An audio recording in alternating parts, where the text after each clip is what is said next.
A lot of the world today is celebrating what they call Christmas. Quick history on that part. That word came about, I'm not sure exactly, several centuries after the birth of Christ. Developed in thinking toward a certain day of the year being when Christ was actually born. The Bible does talk a lot about Christ and His coming. Likely it didn't happen in wintertime because there were a lot of shepherds out on the field, as we read in Luke chapter 1. But nonetheless, as you look at the Old Testament, the emphasis, the entire book is someone is coming. And when you look at the first 4 books of the Bible, what are called the Gospels, the message is someone has come. And then the last part of the New Testament then is someone is coming again. And we stand firmly on that belief because it comes from God. And it's not made up, it's not fictitious, it's not some good dreamy-eyed philosophy. It is real. And you can stake your life on it, and ought to. Because of much focus on the concept of Christmas and the coming of Christ, I wanted to look at something that dealt with that timing somewhat, but another individual actually, and a couple of them named Zacharias and Elizabeth, who were John the Baptist's, would be John the Baptist, his parents. And so I want to start in Luke chapter 1 and read some things that went on here. In verse 5, there's an announcement that takes place, starting through 5 and reading through verse 14. And Luke, as he's making this account, is telling us some things that we didn't realize happened, according to Matthew. Matthew includes some things and Luke other things. And so here's what happens. Now, it says, there was, in the days of Herod, the king of Judea, a certain priest named Zacharias, of the division of Abijah. His wife was of the daughters of Aaron, and her name was Elizabeth. And they were both righteous before God, walking in all the commandments and the ordinances of the Lord, blameless. But they had no child, because Elizabeth was barren. And they were both well advanced in years. So it was that while he was serving as priest before God in the order of his division, according to the custom of the priesthood, his lot fell to burn the incense when he went into the temple of the Lord. And the whole multitude of the people was praying outside at the hour of incense. Now, pause here for just a moment. When all of this is taking place, the people are mindful of what the priest is doing inside there. And they're very wrapped up in what's going on. He's supposed to go in and do exactly what his function was as the priest at that time, and then leave before he makes any mistakes. Thinking back personally to Leviticus chapter 10, Nadab and Abihu, who had offered a strange fire, and God struck them dead when they were doing that sacrifice. So the priests have been mindful all the way through time about this. And so as we're reading this, the people are outside and everything is transitioning as normal up until a point. Now verse 11 says, Then an angel of the Lord appeared to him, standing on the right side of the altar of incense. And when Zacharias saw him, he was troubled and fear fell upon him. He'd been doing something extra, actually. Not something bad. He'd been praying.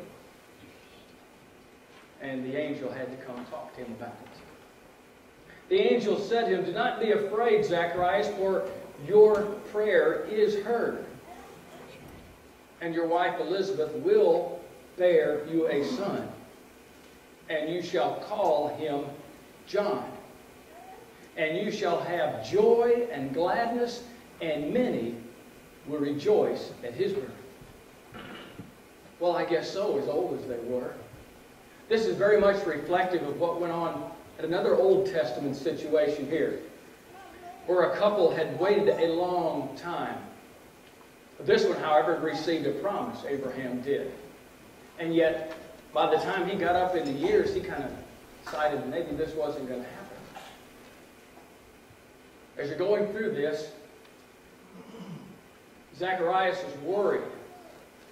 He's troubled because an angel is now there, and probably not only was he praying at other times for a child, but might have quite possibly done that then too. And so when the angel appeared, he was caught praying for something extra. And the angel says, don't worry. Your prayers are heard. How many times has Zacharias prayed for this? How many times had he and Elizabeth discussed all this at home and pondered, God, we've done everything we're supposed to be doing. Matter of fact, God even reflects that they were before God walking in the commandments and ordinances blameless. What more do you want, God, and why don't you? You can imagine. And finally, out of all of that, God says, I heard you. And he sent an angel to be sure that they did understand that. What an unusual announcement. What a prediction that's being talked about now. Not only is this son going to come along, but there's going to be some great rejoicing in the process. Someone is coming. And that's the emphasis. Now, it wasn't going to be John the Baptist. He was the person that was going to pave the way for the one that was coming for God. Now, his arrival is really unusual. As we look at verses 16 and 17, we have to read on just a little further before we get to that. As he talks about John the Baptist and what he's going to be doing, of course, he's just John at this point. It says, for he, that is John, not the angel talking here, will be great in the sight of the Lord. And he shall drink neither wine nor strong drink. He will also be filled with the Holy Spirit, even from his mother's womb. What an unusual raising. God says, I'm going to have a part in here. I'm going to fill this person with the Holy Spirit. What all that is wrapped up, I'm not sure, but it's definitely unique. God involved in what's going on. And in the process, he's going to take a Nazirite vow because you're going to start him out that way. Which included not only no drinking any wine, but no cutting the hair and all these other things. Later on, John will be discussed in Matthew, and he'll talk about the unusual clothes he has on and the unusual food. He's out in the middle of the wilderness, and he's crying out, prepare the way for the Lord. For his kingdom is at hand.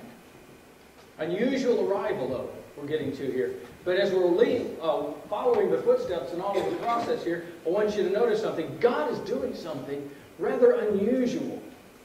On top of the fact that for 400 years, God has been silent.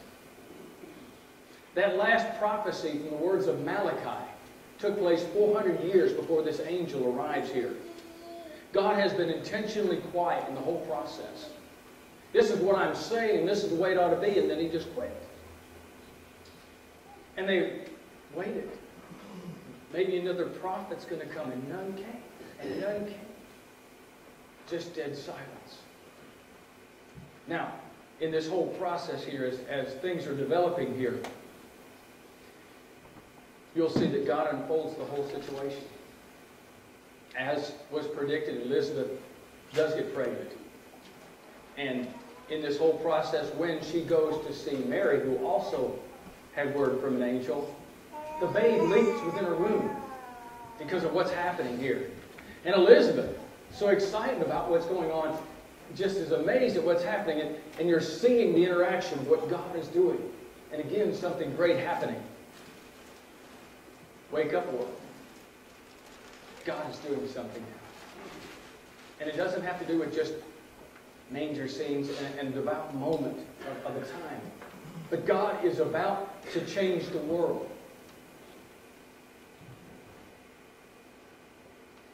Now, as we go through this process, Zacharias is a little confused about how this is going to take place.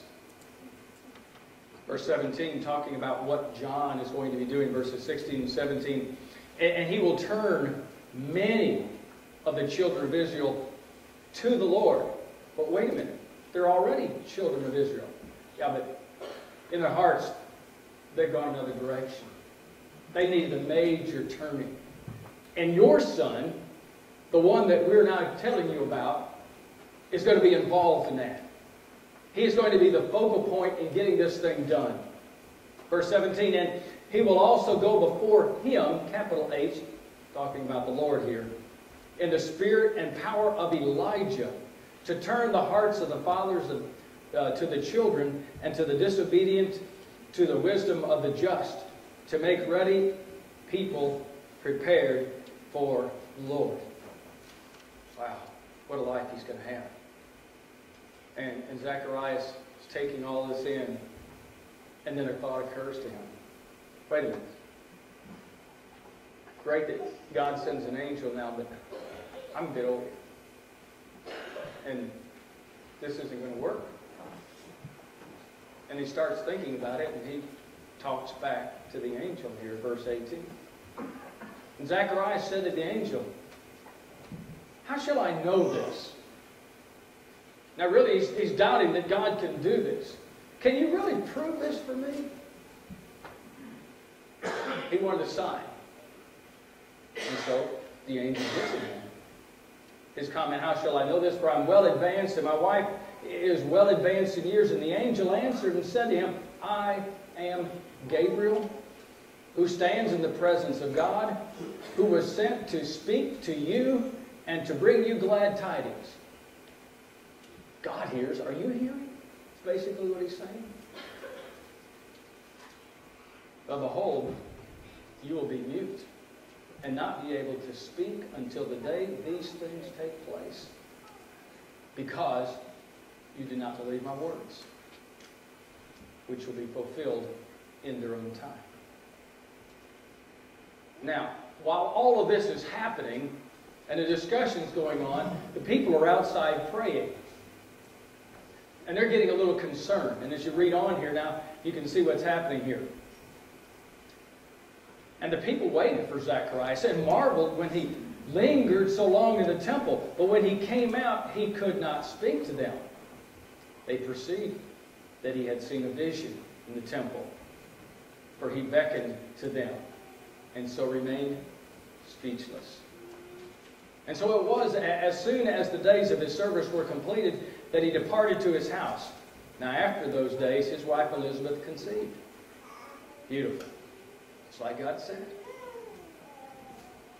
And then time goes on, it says, and she hid herself for 5 months, saying, thus the Lord has dealt with me in the days when he looked on me and he took away my reproach among the people.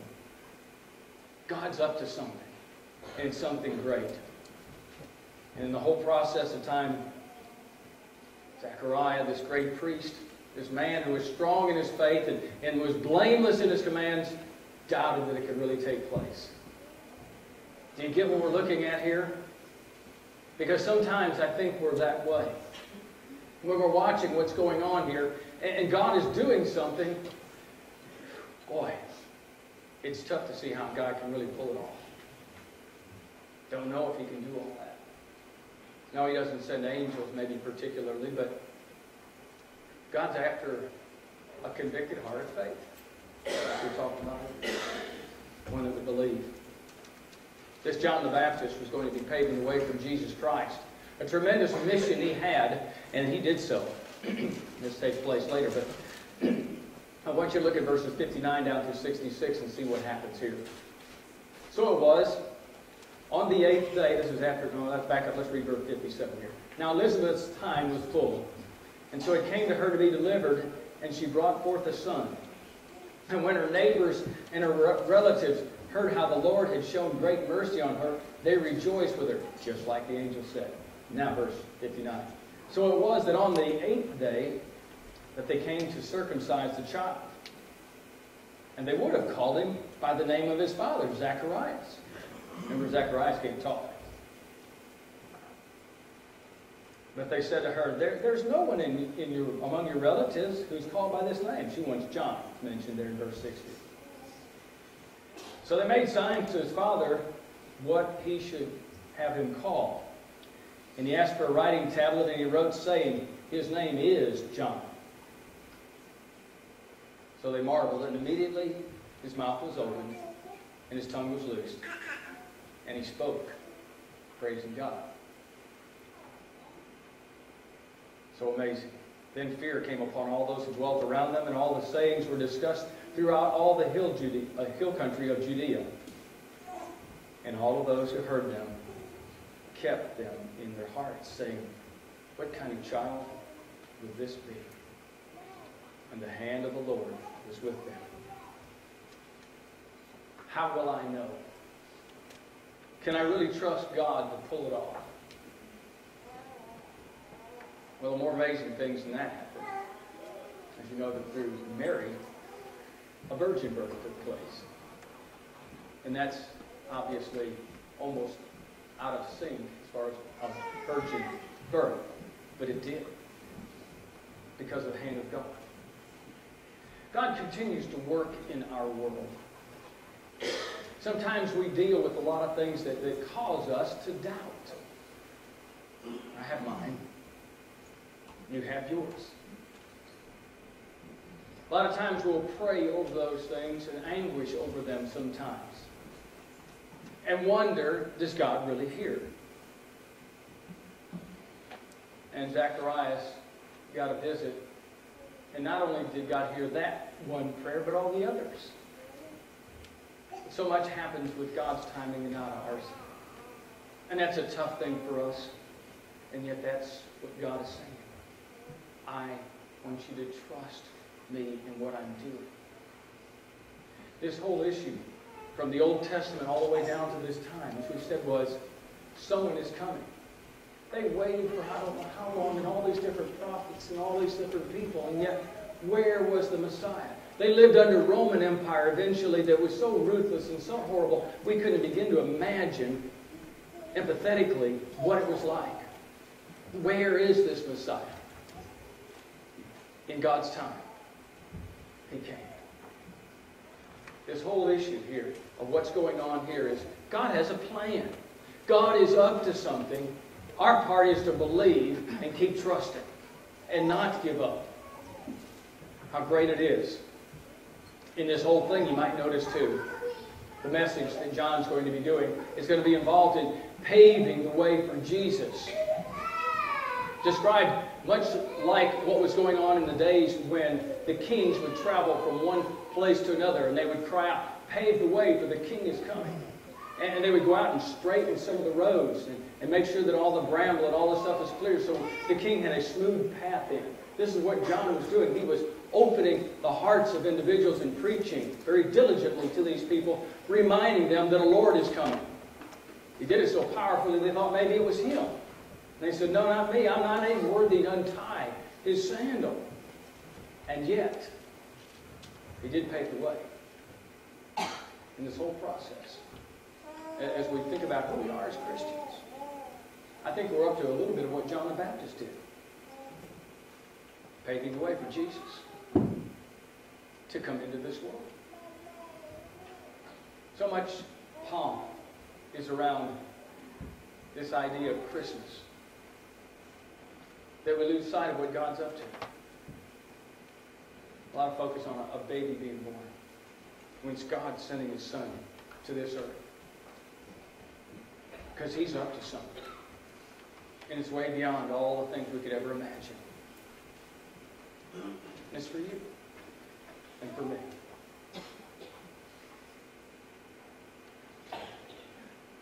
We just have to trust. God's working things out. All the way back from the Old Testament, all the way through. God's working things out.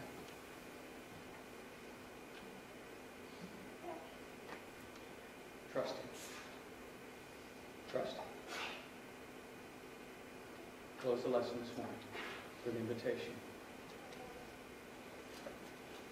If you're not a Christian, trust God to lead you.